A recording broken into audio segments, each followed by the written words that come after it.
Hello, everybody, and welcome to the March meeting Facilities Committee. And we have a lot of items to go over today, and maybe let's do a quick around the table here. Introduce yourself and what your position is with the district or what. So we have a lot of new people. So, all right, I'm Ben Gawker. I'm the new Assistant Library Director downstairs at the Newburgh Free Library. I'm Kate Farrell. I'm Assistant Soup for Curriculum and Instruction. John DeRay, Board of Education. Andy Velez, Executive Director of Operations. Mona Novotny, District Clerk. Mark Levenstein, Board of Education. Emily Roaring, Assistant Superintendent for Finance. Tom Ritzenthaler. I'm an executive principal with CS Arch, working with the district on heritage, NFA, and a few other select projects, and with the library renovations. Mary Lou Carolyn, Library Director. Carol Manel, President, Board of Education. William Devine with TPG and helping out with the capital projects. I am Lauren Tarcio, it's CPL Capital Projects. Thank you. Thanks, everyone. Okay, so I guess, Mr. Ritzenthal, we're starting out with you with some of the projects that you're working on for the district. Sure. Do we have the presentation? Oh, yes.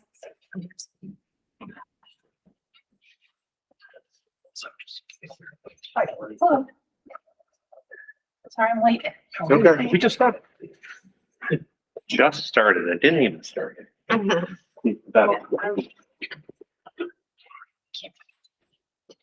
Okay, so we have a big agenda to go through. There's, I think, 4 or 5 things on my list. So if we can go to the next slide, we'll go to the agenda. So obviously we did introductions. We're going to start with the site circulation project at Heritage Middle School. Then I want to talk about the NFA locker room renovations, the emergency concrete walkway replacement at NFA, and then myself, as well as Mary Lou, will talk about the library, the Newburgh Free Library renovations. So I always put this slide up just so it keeps everybody focused. We're here about the kids, right? Every construction project must be to improve education for children. That's everything we're about. So we got to stay focused. Even though some of these projects might seem like they don't relate to kids, all of them do. We're here to improve the education experience of kids. So let's start with the Heritage Middle School site circulation project. I don't know how much the board is aware of this, but obviously the real issues revolving around both the drop-off sequence and the pickup sequence at the Heritage Middle School. And certainly everyone's aware of the recent articles in the paper where the traffic was feeding out onto Union Avenue, and that was causing all kinds of problems. So we were contracted with the district to review this. So I want to talk a little bit first about our data collection. So the first thing we did was we flew 2 drones up at both the drop-off and the pickup sequences to really get a good mapping. And we did it on multiple days because we wanted to not just take one sampling collective. The aerial photographs, the drone footage gives us a real good mapping, and we speed up. It's a time lapse, really shows us what's happening with the circulation, much better than we can understand on the ground. It also allows us to do counts. It also allows us to see other things like cars that are dropping off on Union Avenue or picking up on Union Avenue, all sorts of different things. So we did that. I want to show you what that looked like. If we go to the next slide. So this is some of the footage. I'm not going to run it, but really shows you the perspective we get as we start to map that out. And again, some of them were a little bit lower in perspective because we did have some ceiling requirements because of the Air National Guard base and the airport being right there. So they did restrict how we flew. We also used the drone to map the entire site as part of a survey analysis that informed the civil engineers as well, and to supplement the survey services. So really good data. It really told us what we kind of expected. And if we go to the next, I want to show you the existing site plan. So this is the site plan. Of course, here's Union Avenue. Oh, this is touchscreen, isn't it? Here's San Giacomo Drive, of course. And on one side, of course, there's the bus loop, which also serves as the parent drop-off and pickup loop. And then on the other side, in this inset road, this is where the teachers and other staff come in and park, and certainly parking for events as well. So a couple things that we observed right away. First off is the cars. There's really not enough room for them to stage how they were being queued up, and they were feeding off onto Union Avenue. as well as they were feeding themselves over into San Giacomo, the tennis courts, and queuing up there and then cutting across the road when the space allowed. So we knew that that was a big, we met with a committee regarding that. We knew that was a big consideration. Even when we stacked cars up, what was happening is they were starting to feed them in on campus when it got to a certain point when all the buses were in, but then they were blocking a lane and there still wasn't enough room for them to queue. So we were still feeding cars off either across the street or up Union Avenue. Do you just want to mention that, the school building can't let the kids come in early? So that's why they would stop the cars Right. and stop them from being dropped off. So that's why we'd back up into the road. Correct. So, along with that, we also recognize that there really, while there was space for all the buses to queue, how they were queuing, there really wasn't enough walkway for them. The walkway didn't extend down to service all of the buses. And remember, the walkway needs to be a 10-foot drop off and pickup walkway. This walk isn't wide enough as it is. It did not extend down far enough to be able to provide that safety feature for the students. So that was something we were looking at. And of course, one of the things we heard continually for the issues of safety was the need really for a second entrance exit way to the site, to the campus. We had understood that that was something that the county was not really in favor of, but upon our review of the county, they were very favorable to that. We did have to do a brief traffic study for that purpose to evaluate where we were proposing that drive, and I'll show you what that looks like. If we go to the next slide, I want to just kind of go through some of those improvements. So here's the base drawing. So a couple of things that we're trying to do. One is provide areaway off the line of traffic, ingress, egress, that would provide for those queuing of the cars during pickup especially, because that's when they all queue together. Providing enough safe and adequate bus queuing space along with that drop-off sidewalk so that we can safely get students on and off the buses as needed. And then you can see this is the proposed secondary, I'll say it's an emergency, although it could be used, they really aren't looking to restrict it from the district. Secondary entry exit way, 2-lane, no need for turning lanes. We've looked at that. That was part of the study, so that was a big plus. And this would allow us to now separate teachers coming in one side to park and then also to exit, and buses and pickups coming in on the other. So we're really starting to separate out the traffic and provide better and safer movement. You still would have a road that ties between the two. And you can also see we're looking at providing some additional parking throughout the complex. So if we go to the next one, it kind of gives you an outline of the various improvements. And from the parking perspective, we're looking at picking up 28 additional parking spots, 28 stalls. We were really shooting for 16 to 20. We were able to get 28 really within what we felt was an economical way of providing the parking spots. Of course, the new access drive from Union Avenue, and this is both left and right turns, no restrictions. That was something else that the study showed was not going to be restricted. We're looking, and part of the budgeting also provides for the new asphalt at the entry. Now, this was part of the cafeteria project. We're going to switch that up. We'll pick this up under this project, and the cafeteria addition project is going to pick up the emergency access lane around the building for fire vehicles. We're also looking at picking up the sidewalk, because we're going to be actually improving the sidewalk, ripping out what's there. It's not in great shape. It really needs to be extended. It needs to be a full 10-foot in width. And so we're going to be picking up the sidewalk replacement around the edge of the bus loop all the way down to where the buses end with a full queue. So this will allow students a safe way to walk all the way through to their buses and load onto the buses. Beyond that, we are looking at doing a repavement of the bus loop itself. We are also looking at doing a mill and repave on the road. So essentially most of the pavement across the campus would then be repaved. This road is in terrible, anyone who's been there knows that road's in really bad shape, and certainly the throat along Union Avenue is in really bad shape. And then of course, all the parking stalls here, we're leaving the room for the fire access. And you can see we're going to extend the grass out along the building side at the parking, kind of at the north, west side of the parking, because we don't really want cars along there. Again, the addition is going to be coming out further to that sidewalk. Cars do right now. There are parking spots along there, and they actually feed around the corner. We'll have enough parking on site now that we won't have to do that. And this will really provide a better frontage to the addition, and even having perhaps some opportunities for outdoor dining for the students.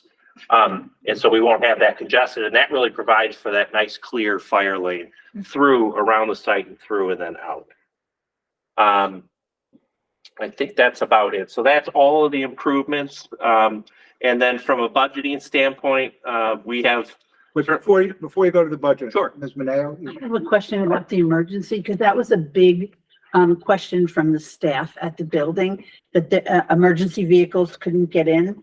So are you saying that there's going to be a Whole access other point? entrance exit.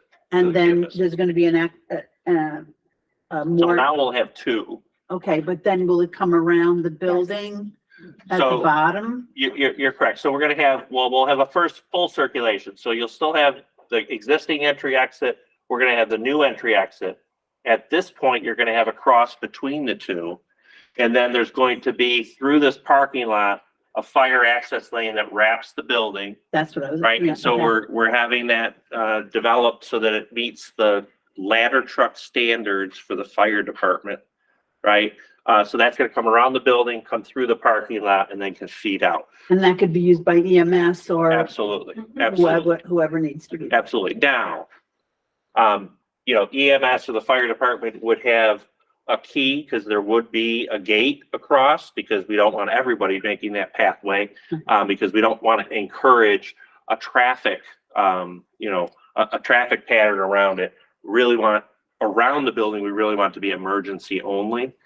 So there would be a gateway that would restrict it, and there would actually be a gateway here that at certain times of the day would restrict when we're doing drop-offs and pickups, because again, we're trying to discourage that cross traffic. Thank you. Just one other point, if you Sure. want to make, with the staging area and why the need is for that. This, for the cars, I'm sorry. How frequent the hell, yeah. Yeah. So this would allow us to queue up at a minimum of 37 cars. And the reason this is important is because that will bring all the cars, the car counts that we had. This exceeds even the car counts we had, because we know there are more cars at the very beginning of the year until people get into their year. This would allow us to then not have to queue back either across the road or out onto Union Avenue. And remember, the police were concerned about that. There were even, I don't know if you've read the Times Herald articles about that, about what kind of an issue that is. And what's important about that is that allows us to queue that off of the line of traffic, so the buses can still come in. So if there's a bus that's running late, that's not going to prohibit them or make them drive in the oncoming lane to get around and into the loop. So that gives us that freedom, stage them. And then once the buses have sequenced out, the first lane goes, then the second lane goes. We've done this at other districts. It works very, very effectively. Look, like with everything, there's training involved. It's going to take people a little bit to get used to how this functions, but after the first month, 6 weeks, usually it goes fairly well. And you know, everyone will kind of know where they're supposed to be. So before you get to the finance part, Sure. Mr. Doré, you have any questions? On the new access road, what's the advantage of not having a turning lanes? So now, well, it wasn't warranted by the study. So the turning lane, if you mean a turning lane from Union Avenue. No, So from the access road. we've talked about that, and that is still something we could consider. We want to review that with the county. That's something we've talked about internally. You know, one of the things the study did, you know, one of the things we were worried about is the study was going to suggest that there needs to be a turning lane on Union Avenue into the campus. That gets tricky because that has to be paid for by the DOT. The DOT has to make that improvement, has to put it in their budget cycle, and that gets a little bit, trickier. But I will bring that back to the group. We have talked about that. And then the next thing we're going to be doing, just so we have some additional information, we've already provided for some level of rock removal, but we would like to take a couple borings to see, you know, to see where we're going to hit along this area, because we know there are some outcroppings there. Again, we've provided for rock removal in our estimate. We think we're covered. But we just want to, you know, kind of belt and suspender it. All right, if you want to go to the financials, then if anyone has any other questions on Heritage, we'll come back to them. Yeah, and the reason we flipped some of this work around is that we wanted to make sure this work was all complete. We didn't want to do this work with the current project and then come back and have us running all of our heavy equipment across it in the next improvement. So we really wanted to resequence it so that we're kind of backing ourselves out of the site, making sure that once we're done, it's all looks you know, really like an entire project. So from the finances, actually came out better than I expected, because we were really thinking that we were going to make the budget work without having the access drive, and we came pretty close. But so the new access road off of Union Avenue, you can see that's the kind of the $1 million that was over what we originally intended. We got the passenger vehicle staging lanes at 305, replacement of the pavement at the entry off Union Avenue, 448, the mill and repave the entry road, 314. Then we've got the bus stacking lanes, so that's going all the way around. It includes all the new sidewalks, 635, the additional parking stalls at 276. Again, we've got factors in for stormwater management. That's a big part of this. As we add impervious to the site, we go through this process. We know there are areas where stormwater management needs to be addressed. And then we are going to be relocating some hydrants. We've got some staging to do, striping to do. We're going to be relocating some of the light poles, so they're not in the middle of the walks. We've got some trees to relocate to create the staging area for the cars. And we're going to relocate those. We've got some memorial trees, and we want to be very sensitive to how those are relocated and where. So we're going to be looking at that. That's just another about 100,000 for a total budget of 3.7 million. This is all in. So this has estimating contingency, this has escalation in it, and this has all the incidental costs included as well. So now, does anybody have questions on Heritage? Go ahead. I have one quick question on the stormwater management. Does that include retention pond or just drainage? So it's both. So we know that we may have to create a smaller retention pond. We're looking at options for that because of where Tell me on the, I'm So- just curious where it would be. Yeah, so they were looking in certain areas, you know, one is we don't really want to get into adding anything Right. here. So they've been looking either in this area. We're thinking this might have a little bit too much terrain, but that might end up being where it goes. This actually kind of follows the line as it drops off. It's hard to see without the topography, but then, you know, Union Avenue drops off at this point. So we're going to follow that down. But I think we're probably looking in this lower quadrant. Thank you. And then there's obviously a lot of underground as well, because we're going to have to collect all the water from this roadway. Follow up to that. If it's a pond, then you're gonna need to put fencing around it or something, Yep. because there are students that are Absolutely. liable to walk. Absolutely. Same as what, well, it's, you know, I don't know whether I think there is a fence around it. Yeah, absolutely have to fence it. Thank you. That's an absolute must. And that's included It's in, included in that 601,000. thank you. Thank you. Anybody else have any questions on this? I just have one for Ms. Roaring, just to confirm that the district set aside $2.5 million for this project that's already allocated for this. Yes. So we need to work on, if we go forward with this, we need to work on an additional allocation. 1.2, yeah. Okay, let's move to the next, the locker room renovations. So locker room renovations, want to talk a little bit just to orient everybody as to where we are in the building at NFA. So this is the front of NFA, and we're kind of on this, what they call the main level. It's really one of the lower levels. Your gym is the upper side here. It's one level above here. So, and if anyone knows, this is where the current fitness room is. So this is the back, your field is out here. So we're talking about an area, your girls' locker room is this space right here. We're talking about this whole area in the back, which is really designated the boys' locker room. There were team rooms here as well, 2 actually team rooms. It's accessed and it's right actually at the same entrance location where that elevated concrete slab that's going to be replaced, that location. And then you can see there's this long, slender tunnel here, and this is really where a lot of storage is for athletics is taking place, and we're going to continue that because that's really a very opportune place for that storage to be held. So this is the location of the building. This, from a standpoint of existing construction, you can see this is exterior. That elevated slab I talked to you about is right here, but you have to come in the double doors. There's a stairs that goes up and the gym is above this. So you come in, there's kind of a main existing wide open locker room, kind of a team room on this side, team room at the end. There were showers and toileting centrally, and then an office in the center as well. Not very well laid out, really doesn't speak to student supervision, doesn't really speak to, you know, student modesty here. So the minute you open the door, you can see right through into the whole locker room. So it does have doorways into the existing, you know, kind of lobby space and a door to the exterior from this team room.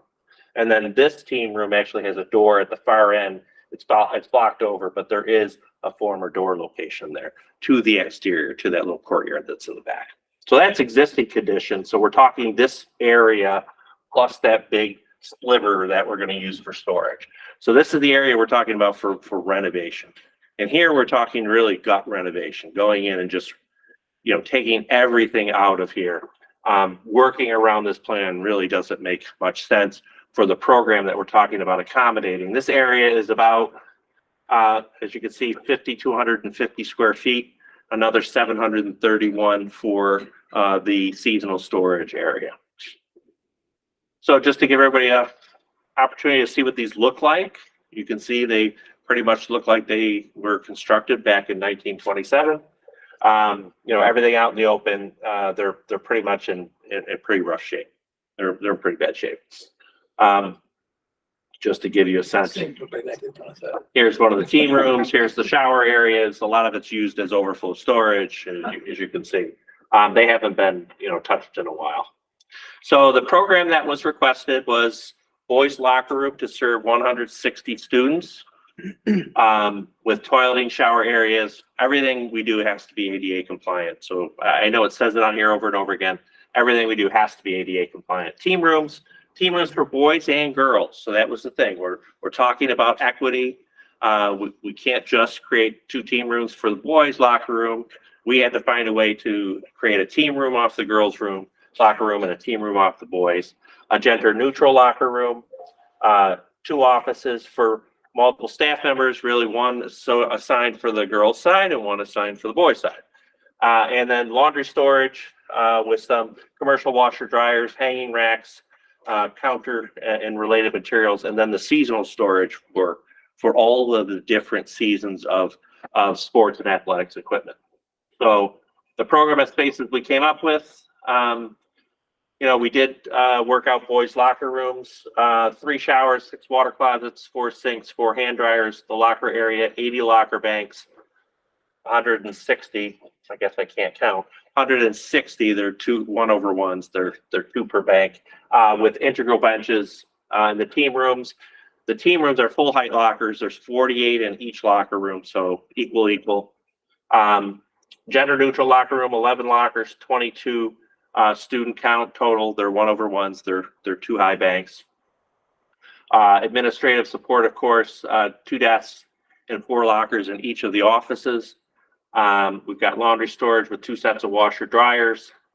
And then we've got the seasonal storage for all the individual sports.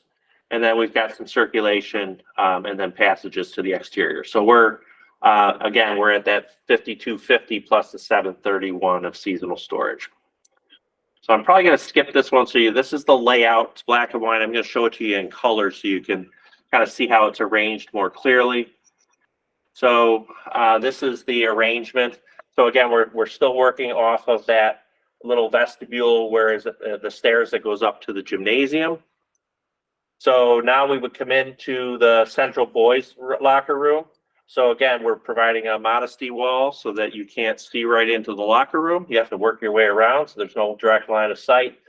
In here, you can see there's 80 banks of lockers for 160 in total. for the boys' room count. We do have an office associated with this locker room with a couple desks, 4 lockers. And that has view into the boys' locker room. Here we have the boys' team room. This has 48 locker banks. These would be full height. And these would serve really for all the different sports, even football. Everything here is devised using 18-inch by 18-inch lockers. So much bigger lockers than we see in corridors or hallways. These are big. They're not the big 24 wide lockers that you typically see for big football programs, but 18 by 18, you'll fit shoulder pads, you'll fit the helmets, you'll fit all that in there. But it'll also serve for lacrosse and field hockey and, you know, all of those, because these are full height lockers. Each of the locker rooms or team rooms also does have ADA compliant benches. That's a requirement of the program. And here the lockers are provided with the integral bench. So the bench is right up against the locker itself. It allows you to keep the floor space clean. It allows you then to use this additional floor space for that team conversation with marker board or whiteboard or projection to allow the team events, the coaches to go through the strategy for the game with the respective sport. And that's for each of the locker rooms. So this one's off the boys. You can see we're cutting into the girls' room, creating another vestibule, and then into the girls' room from that point. And you can see we're going to cut through the wall, create a team room for the girls. Again, 48 locker rooms. And then we're going to recreate that doorway to the exterior. We're going to take that window out because we have to have a second egress out of the building. You got to have it from all the spaces. So we have it here for the girls' team room. For the boys' locker room, it's through this door and through this passageway to the exterior. This one, it's through the locker room itself and right to the exterior. So we've got the girls' locker room. You can see up here we have laundry storage. It is off the team room, but it is in a location which we think works well overall, because that would be an after-hours kind of activity. You can see we do have the locker or the shower and toilet rooms off of the boys' locker room. Again, all the water closets. We are still keeping 2 compartment showers and 1 handicap shower as part of the program, giving the students an opportunity to shower if they want to shower. And these are our compartment showers. So you go into a drying area and then you have the shower beyond that. So one for one, not the group shower rooms like we're used to when we grew up. And then obviously the sink areas and then the hand dryers. Here we have an office for the girls' locker room. Again, 2 desks, 4 locker rooms, and then exit way out to the girls' locker room. And then here we've created a hallway, and the hallway really is so that we have independent access to the seasonal storage. We're looking at creating a rampway. There are some steps here. We'd like to eliminate the steps, create a rampway to make the seasonal storage much easier to access instead of navigating steps along the way. And then off of that, we have a gender neutral locker room with 11 lockers serving 22 students. And also it does have a handicap accessible shower as well as toilets. Are there any questions about the layout? Yes. I don't even know where to start. I know. It's I'm sorry, I'm so. It looks like the girls' locker room is not being touched. The girls' locker room was updated about 9 years ago. 9, yes. About 9 years ago. So And- that's already and been done. It's ADA compliant Correct. and it's fine. And what I noticed is that that's almost equal to the boys' locker room. Mhm. So my question is, I know you said you took some space, and the team room for the young women is 100 square feet less than the boys. Is there any reason? No, it's just the space and where it was available. I would be more concerned if we were, serving disparate portion of lockers in that space. It's the same kind of amenity. Actually, I think this one actually lays out a little bit nicer. It has a nice area off the end of it for those team conversations. And then the 48 lockers that surround it, and it is directly off their locker room. Here, we had a little bit more space. I mean, we could break this out more and put more into the boys' locker room if the difference of the space was something that we were concerned about. So are any coaches being, are any coach offices being moved at this point in this design? So there are a couple of offices currently in the locker room, but we're putting a couple of offices back in the locker room, You're so. putting two. Yep. And I know that our football program really has a large number of staff that works, and they use part of that office as a meeting place. So I think talking to the coaches, and I know Dr. Farrell will be talking to the coaches before the plan is put into place. I think the needs of the coaches vis-a-vis their offices and what goes on in their offices really needs to be discussed before anything is set in stone. Yeah, and this is really a conceptual level plan so that we know that we can achieve kind of everything we're setting out to. I don't expect this will be the exact final configuration when we're done with the design process. Usually it does get tweaked. We did meet with the new athletic director about this layout. He was very happy with how it laid out. These are actually fairly sizable office areas. He's got about 12 adults Yep. that work in his program, and he meets with them as a team. So I think that needs to be addressed. The question is, do they meet in this space? I believe so. One of the, I understand that, and I had some preliminary conversations with Coach Bianco also. And I know Coach Hodge intends to have further conversations along with me.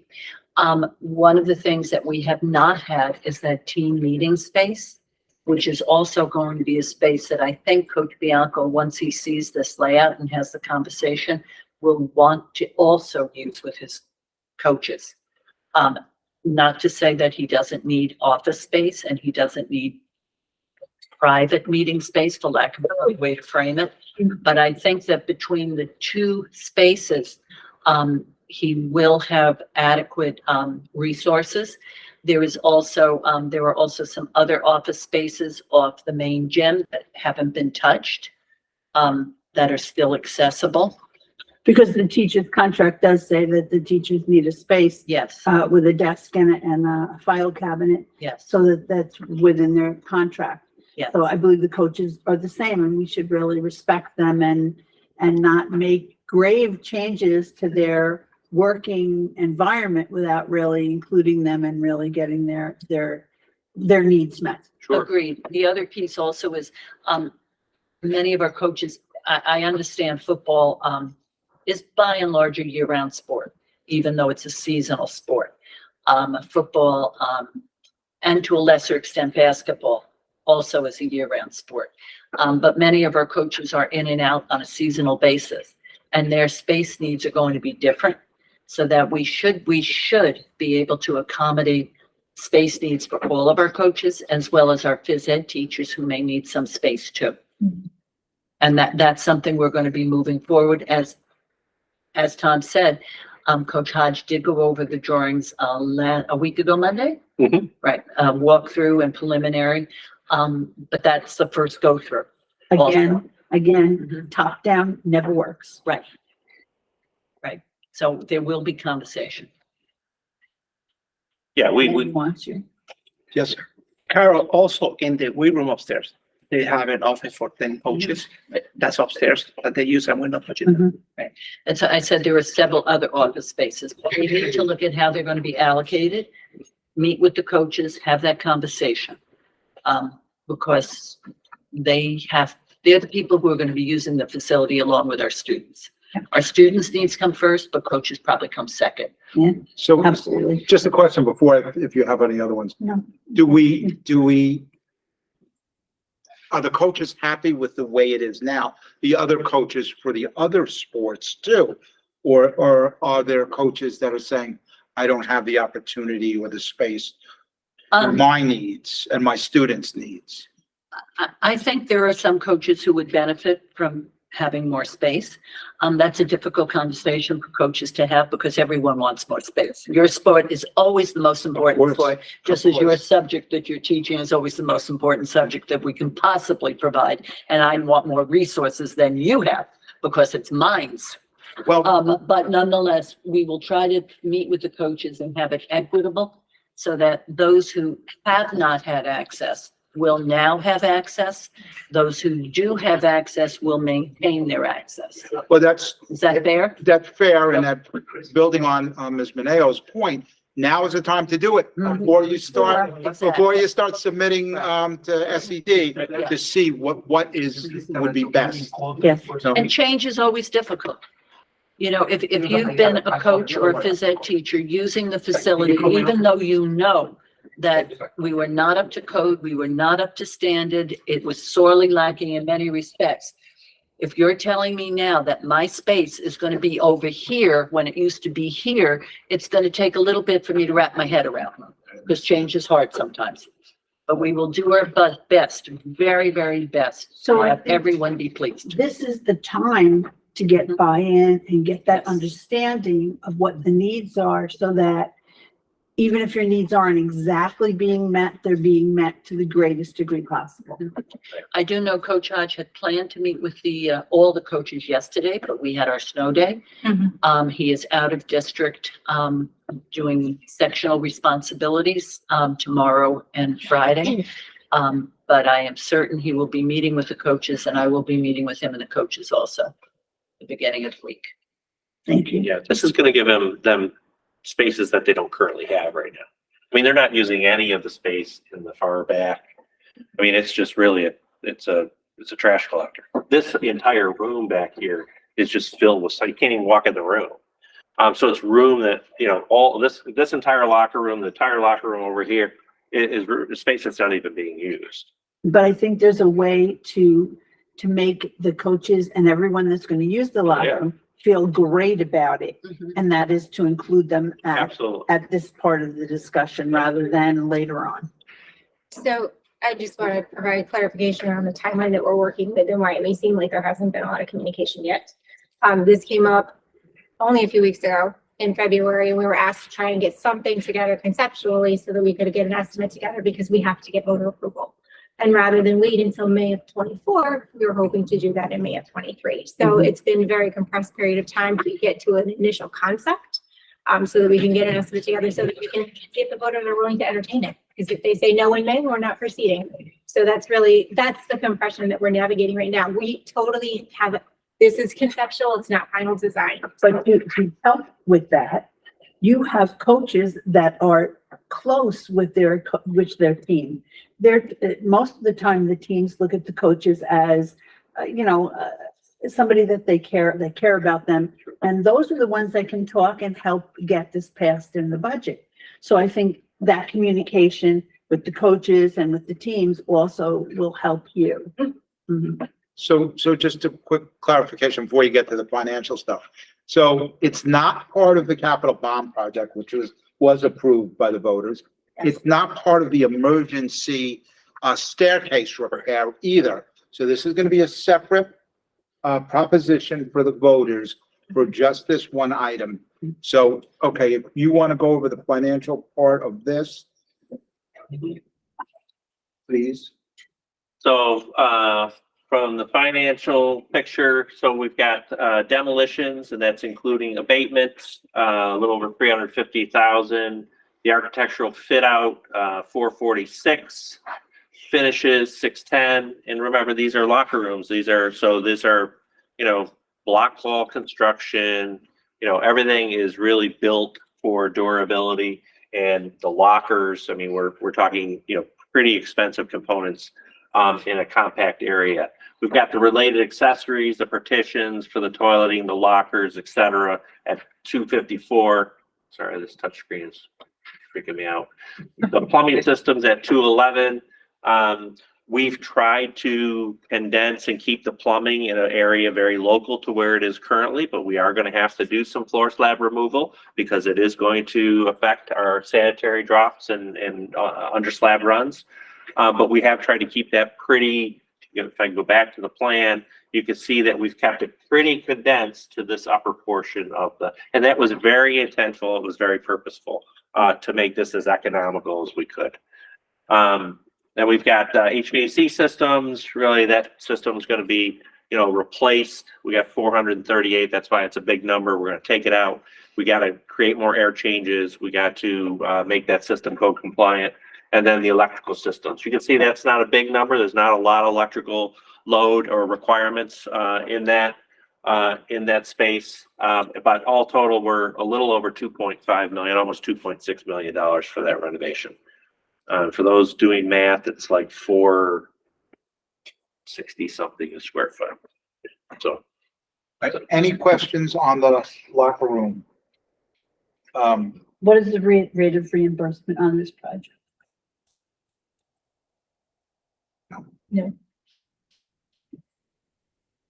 That would have to run through our fiscal advisor, which we would do before the 28th of May. Thank you. So the purpose of this, as Warren was saying, is to get this finished and available to the voters on May to vote yes or no on this project. So That might be a good thing too. Yep. So that the voters know how much reimbursement we would possibly look forward to. or I think normally with these, we also supply how much per month it would be additional in their school tax bill. We did that before with the capital bond project too. So, okay, I would hope some of the space, I'm sorry, may I? go ahead. Yes. Some of the space could be considered instructional space, meeting rooms, coaching room, because our phys ed students and our other coaches, they could use that to provide instructional activities. Which is a higher Not reimbursement. quite classroom, but it's instructional space, but it's a higher level of reimbursement too. Okay. Okay, next project, NFA emergency concrete replacement. So the emergency concrete replacement, again, just to orient people, front of the building toward the bottom. The locker room that we're discussing is right here. So you can see this area in red. This is the area where there's an elevated concrete slab that is from the exit of the gym lobby. So when you come out of the gym, there's double doors to the left-hand side that run toward the field. And that exits out onto an elevated concrete slab. So there's actual exterior space underneath it. And then it wraps around to the stairway that brings you down kind of underneath the fitness room, the weight room. So that slab is essentially in failure. And you know that quite a while ago, they were jack posts installed to actually support the slab until it can be replaced. We did have a structural engineer go and review this slab and issue a report. We are suggesting that we put some kind of fencing at the underside to restrict as much access to the underneath, because you could still see pieces of concrete that could potentially dislodge. So we just don't want anybody to get hurt. We do have to keep the access point from the locker rooms, that underneath. We do have to keep that available because it is a required egress, but we can limit everything. And we were even talking about, we should even look at some impact scaffolding above that doorway, just in case. I would hate for anybody to get hurt, any students to get hurt or staff. So here it is at the upper level. You come out of the gym doors. When you turn left, there's a little stair, and that stair is the second egress from the fitness room. That is also on a slab that is depressed, that has dropped in elevation. So that's all going to have to come out. The stair is going to have to be rebuilt as well, along with the slab that's outside of the doors, the exit doors to the exterior. So it's that whole piece that's going to have to be removed and replaced. We don't have a lot of the construction drawings from that portion of the building, so we don't really know exactly how they constructed that elevated slab, the reinforcing they used. So we're going to do a little more research, but it all still has to come out and be reset. We are also looking at the potential at the underside to install a mid-level column so that we can support the slab at its exterior, so that we don't have it suspended for the full length of the run. So that's one of the options that's being pursued as well. Just so everyone kind of understands the area we're talking about. So when you come out of the gym would be over here. Come out of the gym and you turn left. There used to be doorways here. We'd like to reinstall them actually. There's an area here, and this whole slab, you can see it all cracked out, has dropped off. So we're talking about taking this whole stair out. It's going to have to get reconstructed along with this piece, this whole door set. And then outside of this door is here. is this whole slab right here all the way to this stair. So all that needs to get replaced.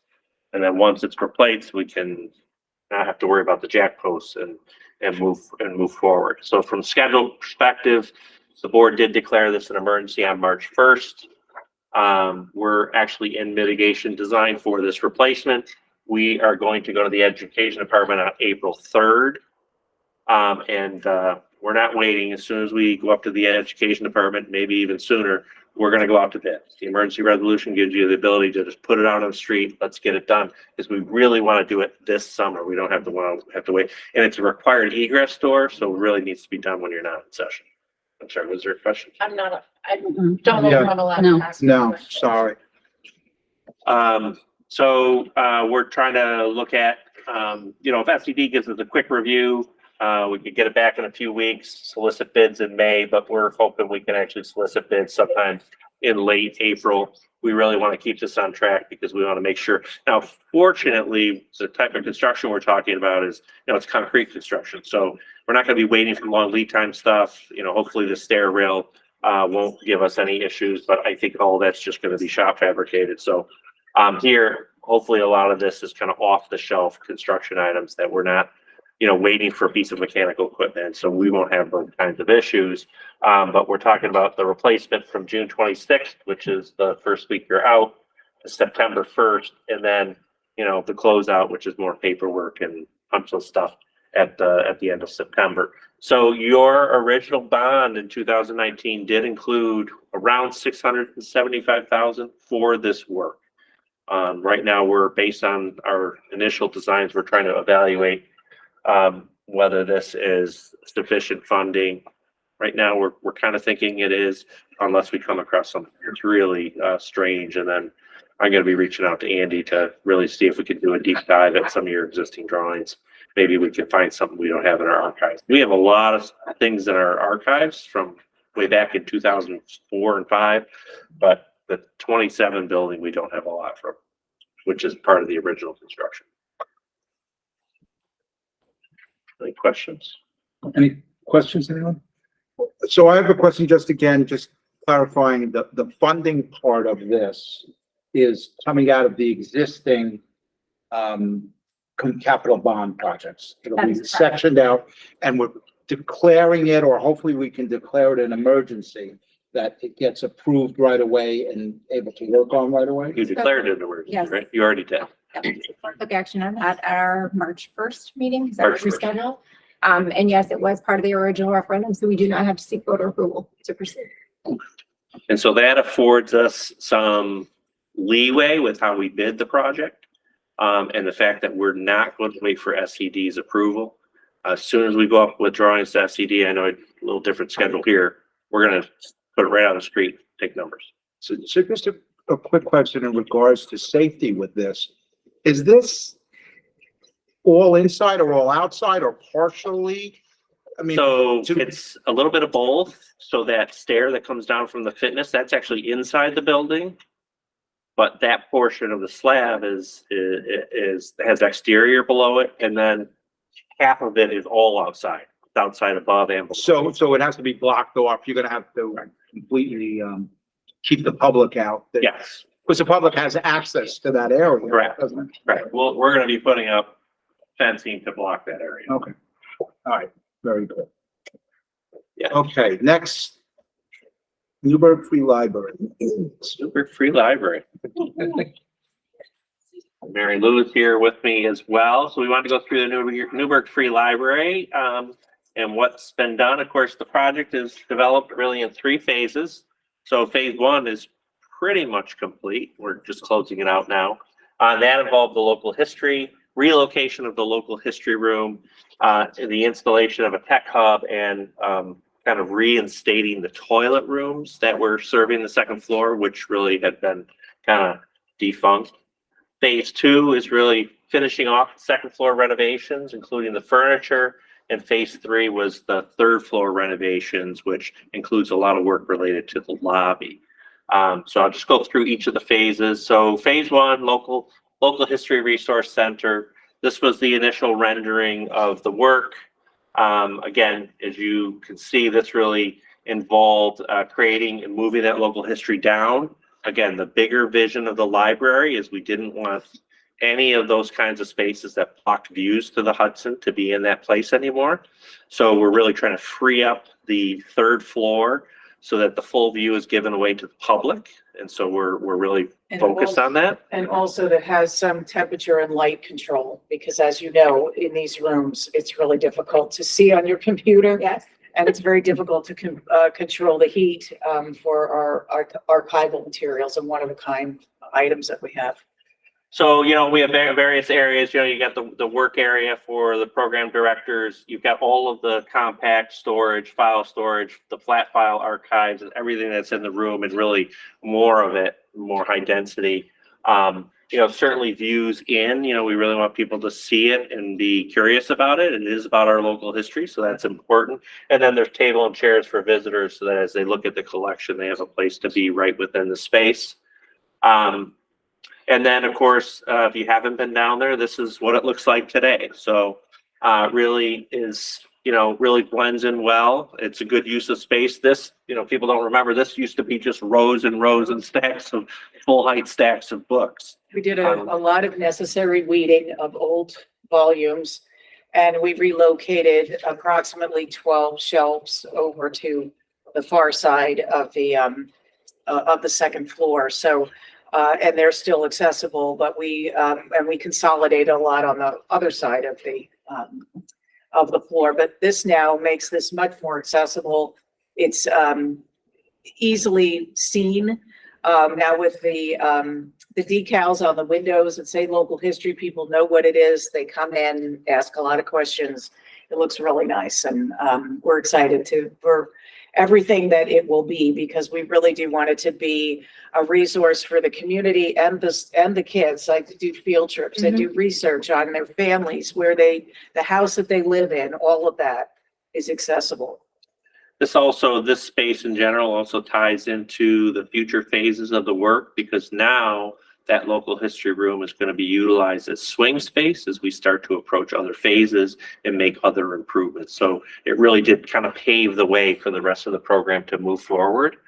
So, so also in phase one, the digital tech hub, again, this multi-use space, this resource with a lot of technology, could be used for training, for all sorts of different types of events. If I may say, it's being used for line dancing right now. So It is multi-purpose. because everything can be cleared away. The one nice thing, we also have this one door that fully opens up. It just opens air. up to the room.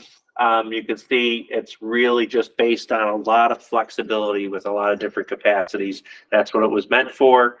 We didn't want to tie anything down, but you can see it today. And here you can see that door, that panel fold door that opens up and really provides a nice look. So here's the hub, and then further down you can see that local history. It's all in the same line from kind of the elevator, which is down this hallway, all the way to the door that leads to the rock room. So if people know what the rock room is. So, you know, it's that whole, it really, I can't even envision what it looked like when it wasn't there. So I know. it's I have photos. It really was a We do huge, too. just a wall of material, and a lot of it out of dated, and it needed to be updated. But what's nice is it keeps really good visual acuity within the library, because it's really just a wall of glass. So it doesn't really make the library feel constricted at all. It really blended it nicely. Also in phase one, we did the restrooms, and we made them accessible. Everything was redone with these. We had no public restrooms on the second floor for at least about the last 15, 18 years. So, and a lot of that was because the shelving is so high and dense that it was a real safety issue. These were completely hidden by the shelves. So it was primarily a staff accessible space. And anyone else had to go, you know, on the elevator or up the stairs to the only two public restrooms. So we were way out of code with this too. So there's two on this floor. Each look the same. They're pretty much Pretty nice. mix and match, and Bathroom at home. they're gender neutral. They're not men's and women's. They're gender neutral bathrooms. And they have changing tables in each of the rooms, so they're really. well equipped and no paper. and no paper. So remaining in phase one, we are looking at, so the space we were just talking about, the view of the Hudson is out here. This is that back wall. This is the rock room down here. This is the tech hub. This is the local history, right? Here's stairs that come down. We're now looking at creating, there's a bigger space here. We're now looking at creating a local history workroom in association with the local history room as the next part of phase one. With We have this, a lot of materials in the rock room, which, as you know, is not a clean space. And we have a lot of materials that are still up in the old space that we don't have a place for them. And we don't have an actual, workspace for digitizing materials and for the two people that are in the old local history room right now who do a lot of the digitizing. So we want to move them down and we want to create a workspace and we're really looking at storage. There's also a little kitchenette area that's in that space now that we would keep so that staff can still go and have, have their lunch and whatnot, but it would be primarily a workroom for interns, visitors, people who are researching things. And, but it's a behind the scenes kind of a space. And we want to create this from the remaining funds that we need to expend on this grant that we applied for and received from the New York State Department of Library Development last year. So it's not a new project. It's a continuation of phase one. We're looking at submitting it as an addendum to the project that was just done. Because again, these all go up to the education department. They review them, they issue the building permit, just like a normal project.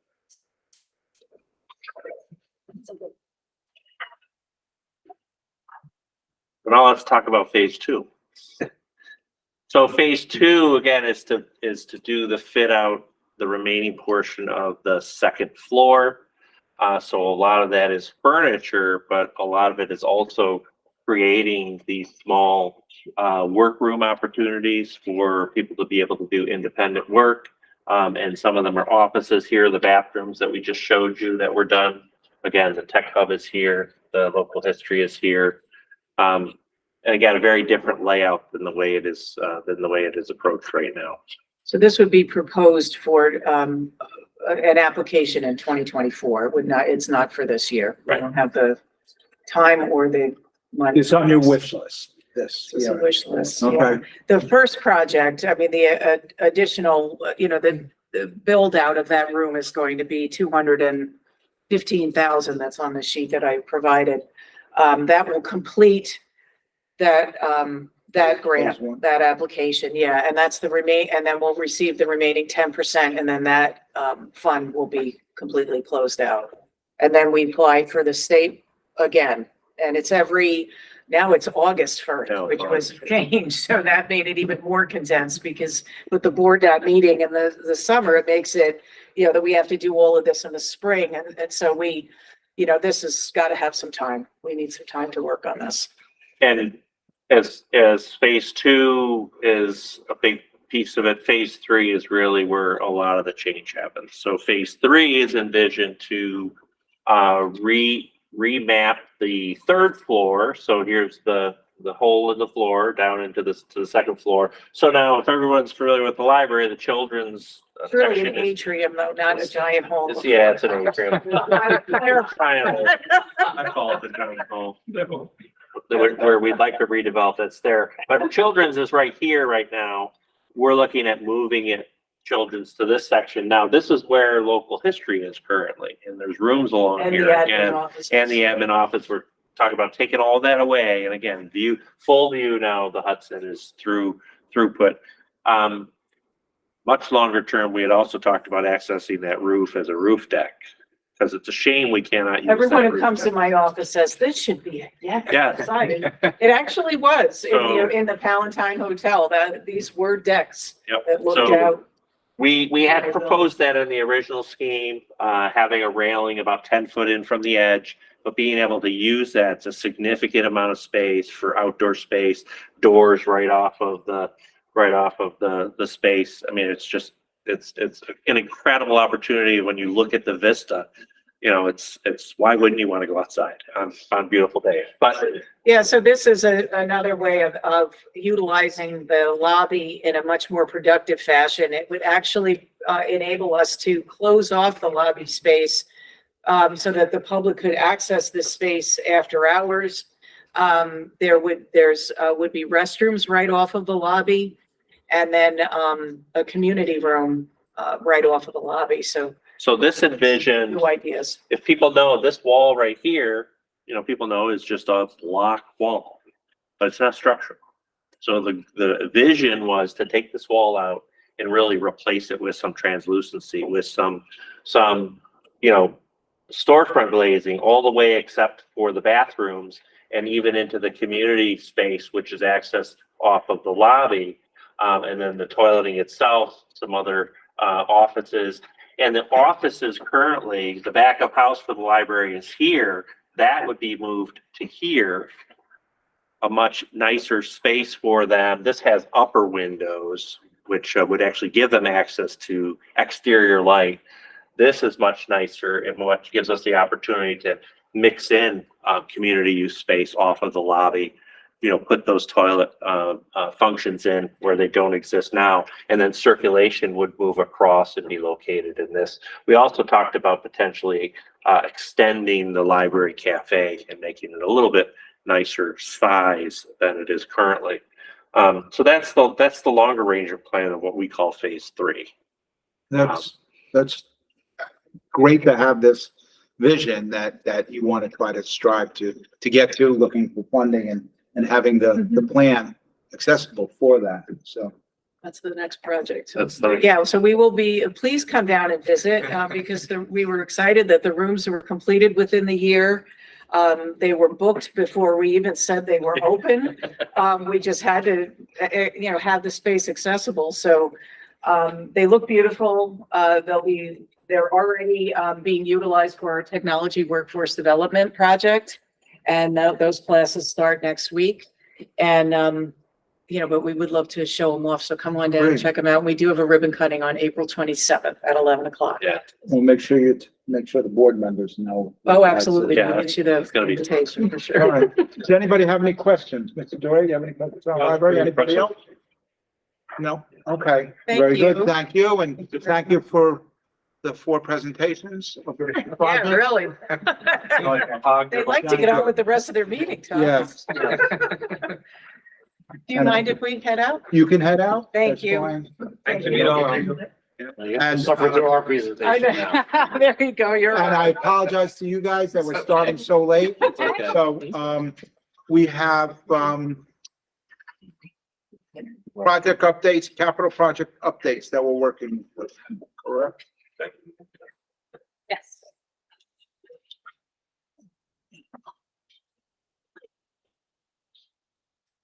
Okay, so I know I can work this myself. So again, the agenda is very similar to what we've been seeing. I'll go through design. I'll pass it off to Bill to talk about our projects that are under construction. So the first project that we have under design right now is the New Windsor Elementary School additions. This is the gym addition with the 5 classrooms and 2 music rooms. We are continuing to wait for the facilities planning the fiscal advisor at facilities planning to approve the project. We did receive an email a few weeks ago requesting some additional paperwork. So that right now is in the district's hands. In the meantime, TPG and CPL continue to refine the project, working on logistics. So really no major change since our last update last month. We are working on exterior finish samples. We will present that to the district and then basically create a finish board. So we have that for record. It will make it a lot easier when we go into construction and we start seeing submittals and we know what the expectation is. Any questions on New Windsor? Anyone? No? That was Good, quick. okay. For the CTE redesign, we are still cranking away on the plans. We were able to meet with the district later in February. We reviewed programming, so there are a number of changes that, as you're aware, that we are working on. Some program changes, some additional stuff that's sort of floating out that was outside of those program changes. So we're now, this is a little bit dated because we did have to get this to you ahead of time, but we're now 2 renditions into the plans. We just sent the second revision to the district this afternoon, so we're still working through that. We are going to continue to meet on more specific items like the site plan, and we did meet already about the HVAC. TPG is going to update the budget once we have our plans a little bit more solidified.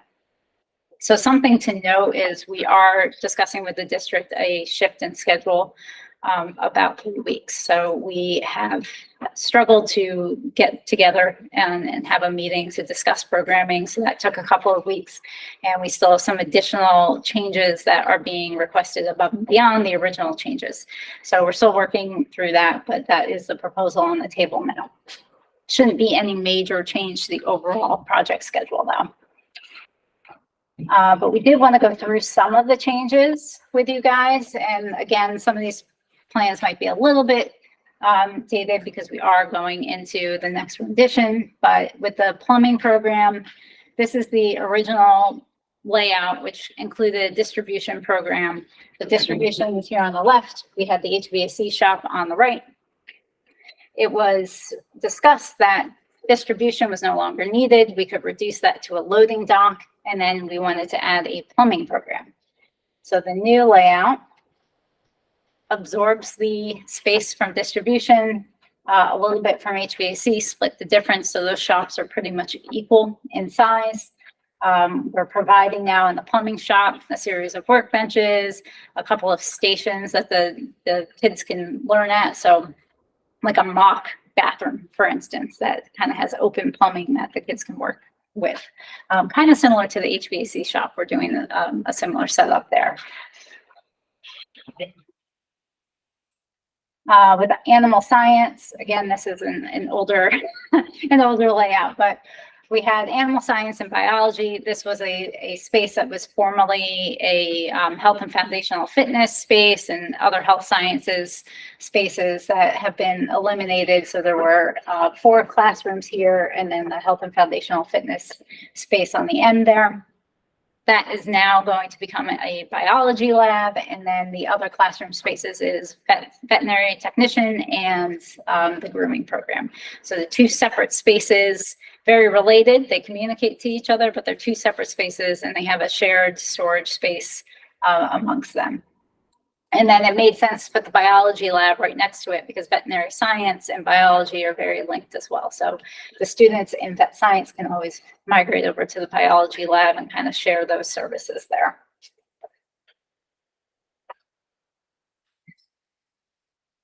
So a little bit outside of the original redesign scope was ROTC space. This is on the 2nd floor. We had ROTC in the CTE building.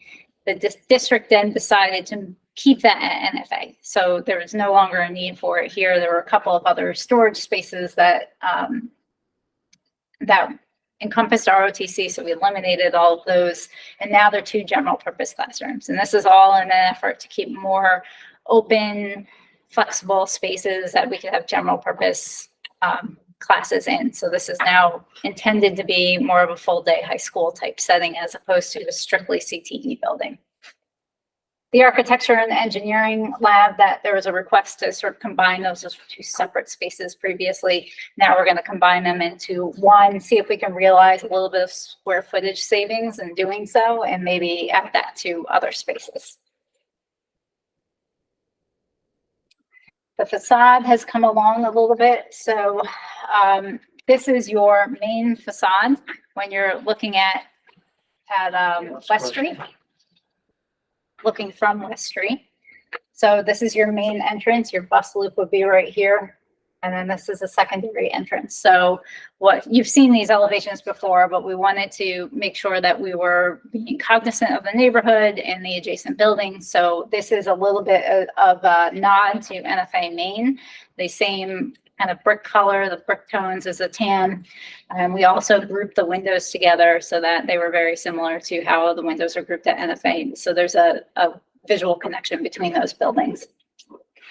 So again, this is looking from the north. You can see we've grouped the windows together in such a way. So we have some larger spaces that will get more windows and some smaller spaces that wouldn't get as many. So we're still meeting that equity amongst the programs. And then we've listed all of the programs that are behind those windows that you're seeing, just so you can get an idea of where everything is located. On the east, which is the opposite elevation that we were looking at. So this is as if you were on the back side of the building towards the NFA side. This is your more industrial arts side. So we have automotive on the left-hand side there, and then we have all of the industrial arts like HVAC and construction and plumbing and all of that on the right-hand side of the wing. So you can see we have on the first floor a series of overhead doors. We have an overhang that is hardly visible here because this is a dead-on elevation, but there will be an overhang so the students can walk out and actually work in inclement weather on the outside. On the floors above, I didn't note it here because it would have gotten a little bit too muddy, but this middle section of windows, that second floor space, those are all basic classrooms, essentially. They were originally supposed to be specific to each program. We've now just labeled them classroom space so that they can be interchangeable to whatever the needs are. And then, of course, on the third floor on this side, we have more of the arts programs on that third floor.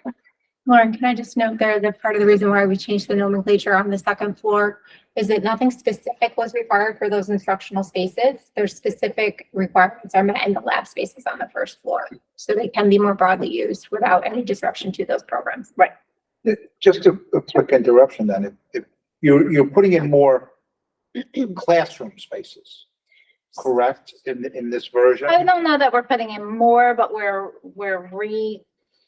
just renaming the spaces. So they're more general. They all have the same basic elements. So they have your teaching wall and they have a set of casework. They have a bank of casework for storage. But my point was, a CTE building or CTE rooms may not get the percentage of funding as a instructional classroom. Is that true? They're looking, SED would look at this as a classroom. So there's definitely a change here based on how the district is choosing to use the building. So we will have to revisit that. We previously submitted what they call a preliminary submission to SED. And what that does is a very high level concept plan that identifies the spaces, square footages of those, and that allows SED to assign building aid units to that.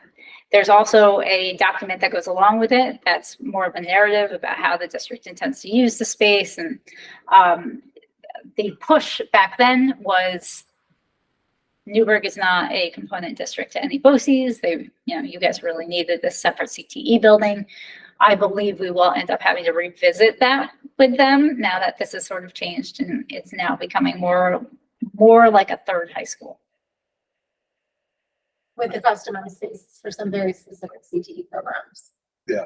Right. I'm sorry, go ahead and then we'll ask more questions after. Yeah, no, feel free. That's okay. So these two elevations are the north and south elevations. So these are sort of looking at the ends. We have a key plan here too, if anyone needs to orient themselves. So on the south elevation, this would be the elevation that you're looking at as if you were pulling into the building and parking to use the classroom spaces of the building. So that would be parking over here and looking this way. It's really looking at the ends of those corridors.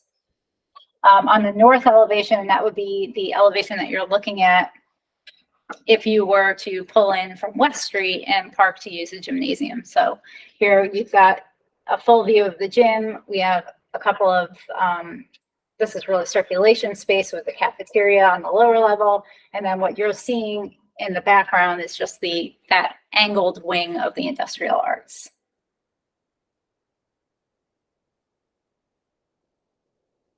And then we have the elevations for the corridors. So these are the elevations in these little enclaves here.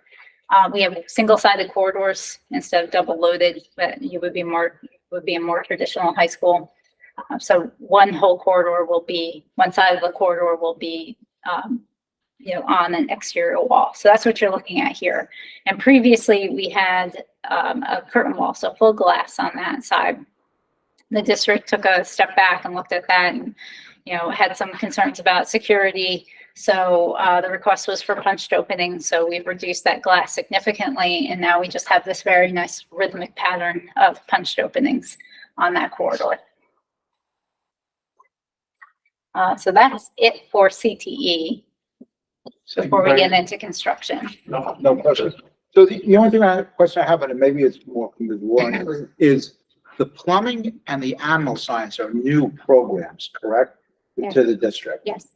And what you call the vet science, is that is that the preliminary work someone would need to do to become a veterinarian, or no? So it would, speaking a little out of school, because this is Mr. Etry's area, but it wouldn't, you have to go to college for that, right? So what we're doing is establishing articulation agreements with other colleges who offer these programs so that we're making sure the coursework is truly preparatory and seamless, and that there's an opportunity for those students to choose to go on to post-secondary education to move into vet tech or veterinary positions. Well, I mean, it could be something similar to the nursing program where they're learning that and some of their classes are college classes, correct? That or here? I'm gonna wait and defer to Ms. Okay, Yeah, that's now fine. level of specificity on curriculum. Okay, thank you very much. And now, we have, Mr. Devine here for the, buildings under construction. All right. Thank you, Ms. Tozer. Try to make it bigger. Everybody wants to play with the screen now. All right, so thank you. All right, well, thank you for having me again. So we'll start off with Heritage contractor schedule and overview. I'll start off with, we did have a little delay in the project based on the steel. We had a hard time getting the steel out of the galvanizer. And what that really means is when the steel, it's raw steel, we have it, we saw the pictures of it, we've had it. It goes to what they call a galvanizer, and it goes into a big tank and gets dipped, and really it's a rust-free type of coating that goes onto your steel. So unfortunately, it was a little backed up longer than we anticipated. The good news is, as of yesterday and Monday, we got all of our steel back on site, and you will see a crane, a very small crane. It's more like a cherry picker out there tomorrow setting steel for the second time on this project. So within 2 weeks, you will see that steel be up. And I know I've been saying that, but with the delay, unfortunately, that's past us, and we're going to start seeing the shell starting tomorrow with the crane. So and I feel comfortable with that because the steel is all on site. So that being said, steel erection is ongoing. We did get a few columns in the main girder, which is in the existing building. So that was our biggest feat right there, is really supporting that existing building with all the temporary structural steel while we got in the main girder to hold up that existing wall and all the brick and block above it. So that's all complete. At the base of the columns, we poured all the concrete. The long lead items with the switch gear, unfortunately, we still have not gotten better. We're still at the October date. I was informed by our contractor, J&J Sass, that he will have an update this afternoon. We don't believe it's going to change, but as soon as I get that, I pass it along to the district for their knowledge. And we still are reviewing this. We're going through a whole analysis with the engineers to see. We did get pricing back for this to go to 2024 for the contractor to install this then. And we're vetting that number out now, which we'll get to a little further in here. Long lead items like the HVAC equipment are possible concern. The good news is right now, as of today, all of our equipment is landing within enough time to be installed and functional during the year 2023 over the summertime. So nothing's changed. We just got an update from the supplier today that was issued to the district. So every month, and we're going to switch over to every 2 weeks now. We'll get those types of updates. So next slide, please. Yeah, maybe you should. Did I break it? No. Oh, mine doesn't work. All right, so next, over the next 3 weeks, you'll see the steel installation on the new addition continue to go up. The steel roof trusses of the new addition, the roofing membrane, we will be ready for it. Unfortunately, we will need 40 degrees and rising to install that roofing system. But the hopes is that I think we're only a couple of days away from spring. So I would say on the third, maybe fourth week, we'll see roofing going on with the weather pending. So. And then layout and installation of mechanical equipment. We've been working a couple Saturdays. And then going into spring break, which is only a couple weeks away, we've had some discussions with principals, with the district themselves, including Andy and Kimberly. We sat down with them. We went over a plan for both spring break time, getting in the building, getting some work done, and starting our conversations for that summertime work, which we all know is going to be pretty hectic. So over the spring break, we plan on getting in there. We plan on working 410s. I haven't asked the district yet, but I will. Just trying to get as much work as we can possible and alleviate for our summertime duties. So next slide, please. Here's some pictures of the steel. Again, like Lauren said, this we're taking a few last week.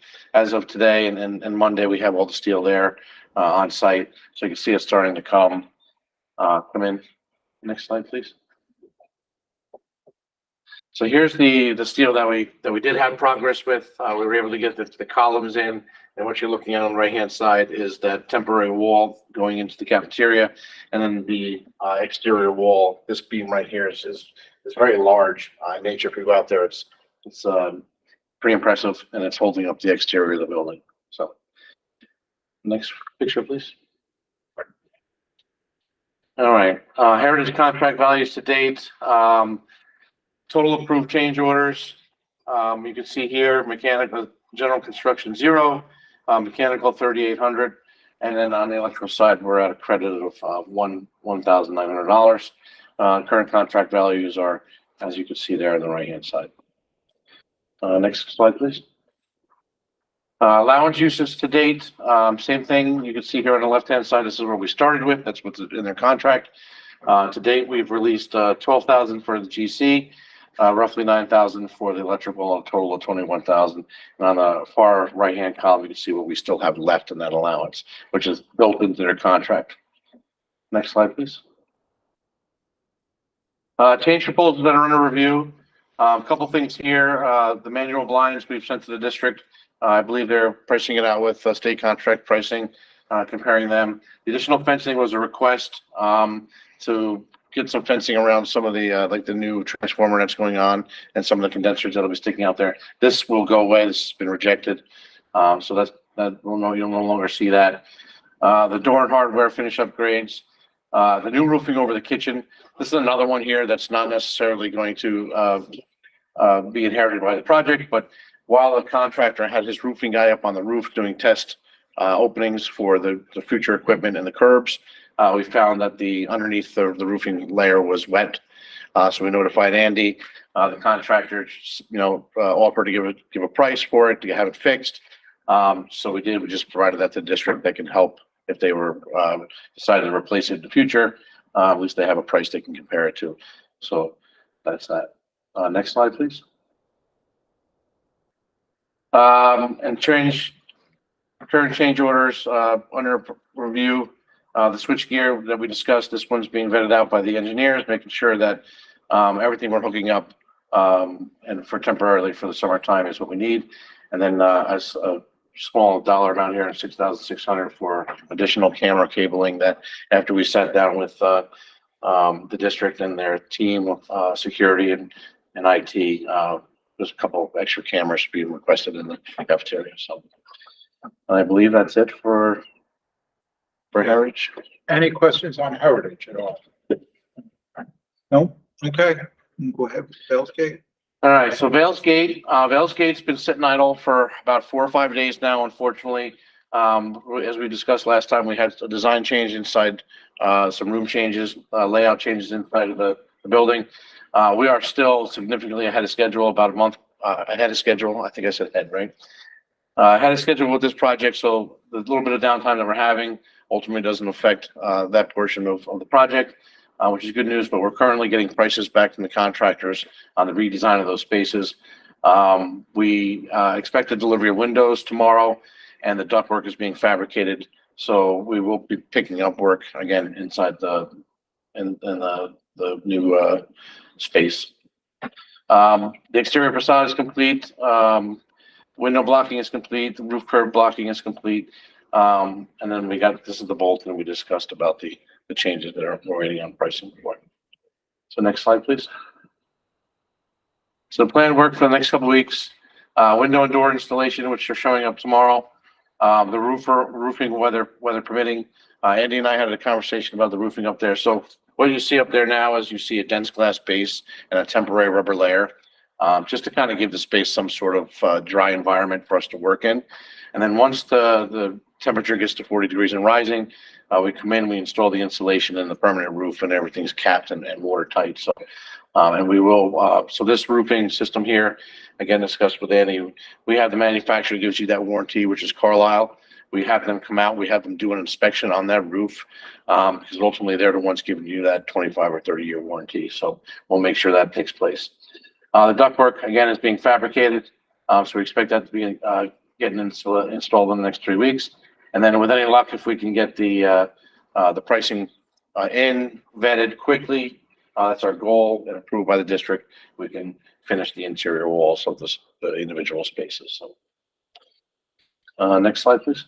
So here's the exterior facade. Everything's installed, except for the roof and the windows and doors. This is basically, it's a little dirty, a little wet, but that's kind of what you're looking at from the existing parking lot side, which I believe 32 is behind you there. Next slide, please.